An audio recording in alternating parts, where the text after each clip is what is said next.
આમ હાલ તો કેમ નથી? આ શેઠ ખોખા હું મારો છો? તમને ડીઝલ નો મળે એમાં મારો હું વાક? ઊભી નો રે, હાથ હાથે ને પછી તારો વારો છે. માથે રહીને દાંડા વેસાવ્યા છે ને અને આમ હાલવામાં તું હું ઊભો છે. હવે એક તો બળ થાતું નથી ને મને બાપા આમાં જોડશે ને તો મારી તો આમણી સટકી જવાની છે. એલા હું થયું કેમ રોસ? પેલા મારા બાપને તડકો લાગી ગયો છે ને મગજ હાવ સટકી ગયું છે. સવારનો ગાંડા યુઝ કરી રાખ્યા છે અને ઢાંઢા જગ્યાએ અમને જોડે છે. પેલા તું કાકાને સમજાય ને. હે કડવાતા અહીંયા આલો. હું છે આ છોકરાને હું હેરાન કરો છો? ટાળી દેવો. હવે તું સાનો માનો રે, ઢાંઢા આઈને જ માથે રહીને વેસાવ્યા છે. આને નો જોડું તો હું કરું? તો આ ભારત વાળાનો લોટાનો ઢાંઢો લઈ લ્યો. પણ આ હવે કેટલાનો?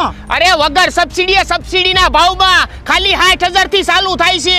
હે અને પાછું 1 લીટરમાં 3 કલાક હાલે. બાપા લઈ લ્યો બાપા, આટલી ઉસ બાપા. તારો હગો સાનો માનો રે ને તો આ વાવણી વાવવામાં, દવા છાંટવામાં અને હાથી હાંકવામાં હાલતું હોય છે ને. અરે હા લાઈ તો મને હાંકવા દે તો. એટલે આ તો ગાંદડા જાય છે. પણ આ કેટલાની જાળીમાં હાલે?